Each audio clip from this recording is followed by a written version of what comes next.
truly unbothered. Let me just tell you something. Flirt till you die, baby. Hell no, absolutely not. Duh. Now you're blocked. And I don't care. What would a hot girl do? We're gonna get into it. That's why we're hot and unbothered. Get ready. Welcome to Hot and Unbothered. I hope everyone's new year is going well so far. I don't know how it's already halfway into the month. I feel like during the holidays, I was so caught up. I had all of my goals written down, and I'm starting to slowly fall behind on things. It's just there's only so much you can get done. You can work from 7 a.m. to 7 p.m. and still not accomplish everything you wanted to get done. I mean, we got to give ourselves a little grace sometimes, but the girls need a podcast. I mean, we got to get to it over here. So anyway, it's not new year, new me. It's new year, hotter version of ourselves. I'm so glad that you guys are here with me. And thank you to everyone who submitted topics for the week. Let's get into it. This week, we're talking about dating. So whether you're newly single, in a healthy relationship, or in an unhealthy relationship, the Hot and Unbothered girls spilled their tea. We start each episode with a soft launch. So what I want to soft launch this week is the podcast. I am so happy to have all of you here.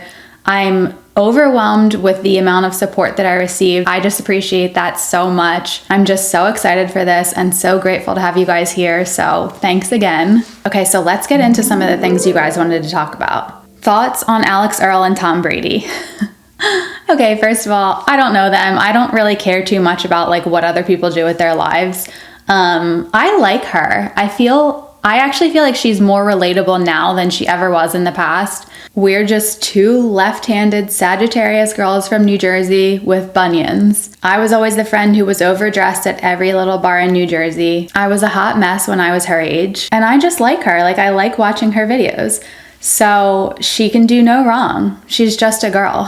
Think about it from a girl's perspective in a relationship. We will stay until we absolutely hate that man. When we're done, we're so done. Like, we've exhausted every option, then we're like, okay, I'm done with you now. And then we're allowed to move on. I don't care if it's tomorrow or 10 years from now. I don't know anything about Tom Brady, honestly. He played football. That's all I know. We just don't really know what happens in people's relationships behind closed doors. Everyone's allowed to do whatever they want, in my book. Flirt till you die, baby.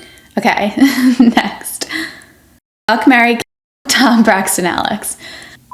Tom Brady. Fuck Braxton. Marry Alix. Duh. What are your ins and outs for 2026?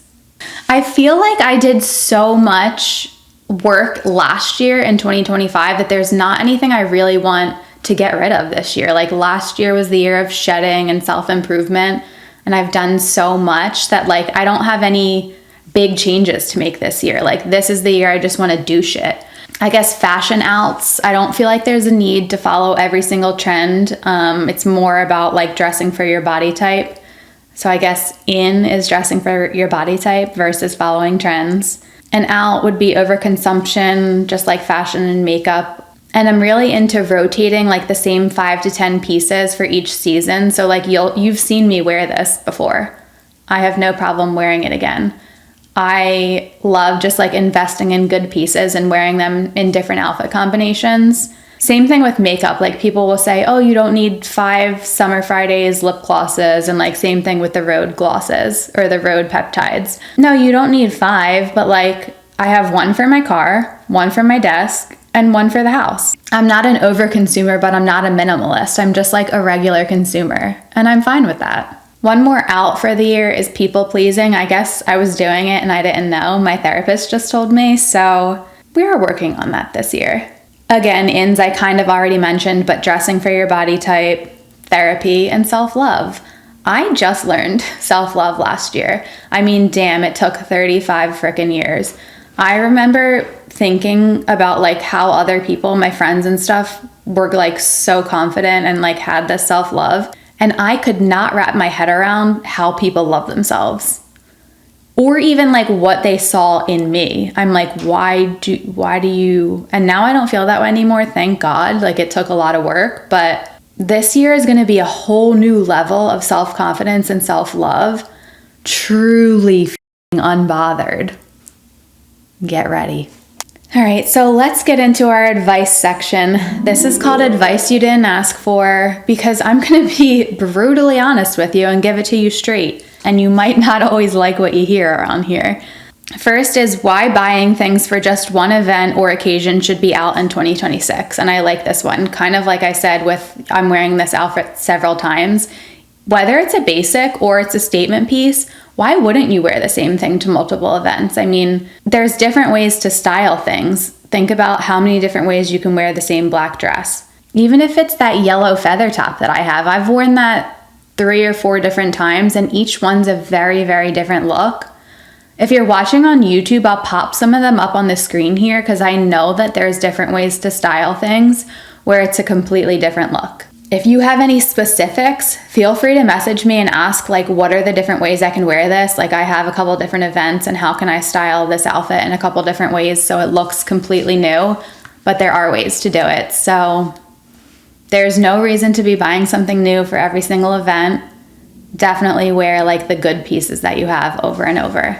I'm back in the dating world after being single for 5 years, and I forget the progression of things. Like, do you have to kiss on the first date? When is it okay to bring someone back to your place? Also, with paying, should he always pay? Okay, first I just want to say I'm so proud of you for leaving a relationship that wasn't perfect for you. I feel like in our 30s, it's so hard, or no matter how old we are. People stay in relationships because they're afraid that there's not going to be someone else out there, or they're afraid to be alone. So just want to say, like, so proud of you for leaving something that wasn't suiting you. Think about it. Like, every time you've left a relationship in the past, you've always found another one. And usually you learn something, you take what you learned, and you don't end up in the same situation in the next relationship. So your relationships are getting better and better and better. Leaving is actually a really good thing because you know that the next one you're in is going to be better. So break up with your boyfriend. That's all I have to say about that. Okay, so do you have to kiss on the first date? First of all, where are you finding men that you like enough to kiss or go on a second date with? I love that. I haven't found a man I even want to go on a second date with.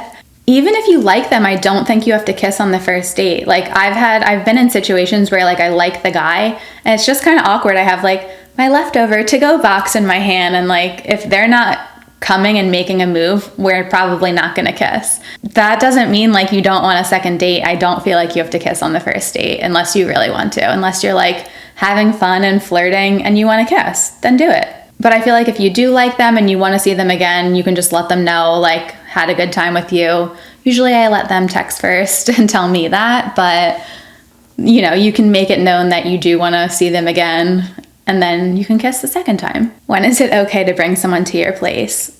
It really doesn't matter at the end of the day. If you like someone so much on the first date and you want to bring them home, go for it. The older I get, I do feel like I'm waiting longer, again, just because I don't really like these people, and, like, what's the point of hooking up with them if I genuinely don't like them? I think the third date rule is kind of good. If you pay really good attention on the first date, people will tell you about themselves. They will tell you everything you want to know. You just have to listen, because the red flags, if there are any, are there. So if there aren't any, I think it's fine. Bring them home whenever you want. But I do kind of just, like, prefer the third date method for myself. Also, with paying, should he always pay? Definitely depends where your values are. Do you want a provider, or do you want to be in, like, a 50-50 relationship? If you want a man to kind of, like, be a traditional man, you shouldn't be paying. Not now, not ever. I'm gonna go with he should always pay. Final answer. Should you date your friends? I'm guessing if you had to ask this question, the deal's already done. You've done it. Ugh, God, it's never a good idea. Like, how attached to this friend group are you? Because who gets custody if things don't work out? Think about it like this. Best case scenario, you fall in love and live happily ever after. Generally in dating, you would know after, like, a couple months whether you want to continue to date this person or not. If you're the one who decides that you don't want to be with this man, what is the likelihood that he's going to be like, oh, okay, no worries, like, we can go back to being friends?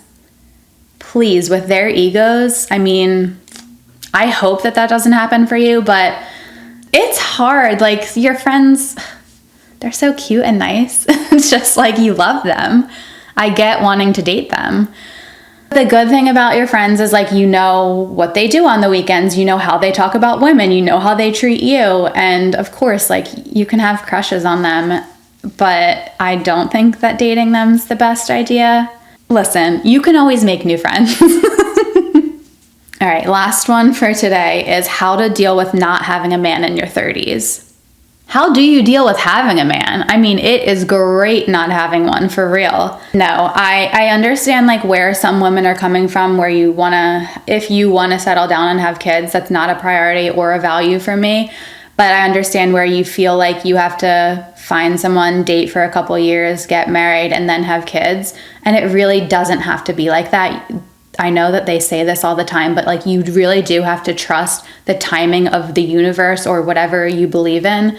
It's okay for the first 8 years of your 30s to be discovering yourself and working on yourself and bettering yourself without a man. I mean, there's almost more power in doing it that way. So that's how I deal with not having a man in my 30s. I mean, I'm working on myself, and as I should. Next, I'm gonna give you a little hot girl homework for the week. Here's my challenge.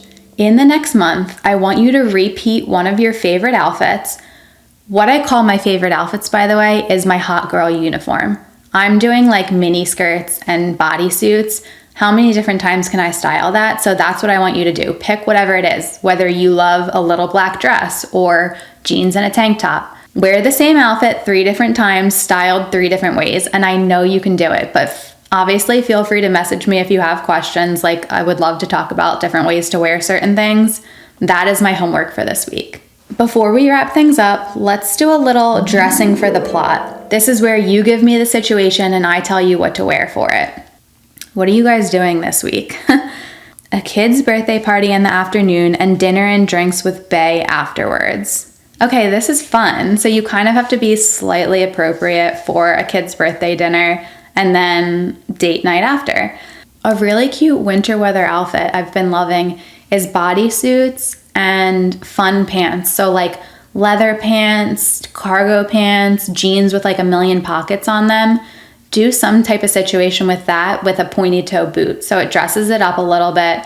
It's like a bodysuit is kind of like sexy for date night, but also it has a turtleneck so you can wear it to the kids' party. You have heels on and you have like your favorite pair of pants that fits you so well. That's just such a good winter staple outfit. And then on top, bring like a cropped fur coat or an aviator jacket for dinner. So cute. Also, I feel like you should add a fun bag. Give me something with like metallics or sparkles. It just always spices it up a little. Spicy. All right, last one is Vegas day outfit. I want to know if you're going to a pool party or if you're going to like Britney Spears. Okay, but let's assume you're going to like a Vegas pool party. I love the triangle bathing suits where you wear it upside down and then tie it like this around your neck so it's like crisscrossed.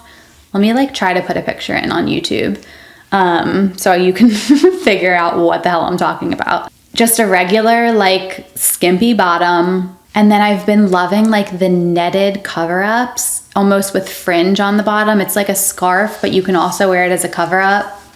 I also love a headscarf at a pool party. Think they're so fun. Or almost something like this, like a fishnet skirt would be so cute for Vegas. You could just go the easy way and do like sequins. That's what everyone does. And I feel like you can't go wrong with sequins. That's so fun. Another little hack I have is I love a kitten heel. A pointed toe kitten heel in like I have gold ones on right now. I don't know if you can see this on YouTube. These are iconic. So it's kind of like a cheat code. You're like walking around Vegas, but you still want to have heels on. A fun kitten heel. That's all we got today. Thank you guys so much for submitting your questions and for hanging out with me. This is so fun. Please go hit that subscribe button. Follow us on YouTube and socials at hot.unbothered. And please go submit questions and let me know what you want to talk about next week. I'll get to anything I didn't get to today. Thanks so much for hanging out. See you next week. And remember, be hot and stay unbothered. Bye. I've got a mic and I'm not afraid to use it. That's all I have to say about that. That's a red flag. And remember, be hot and stay unbothered. Bye.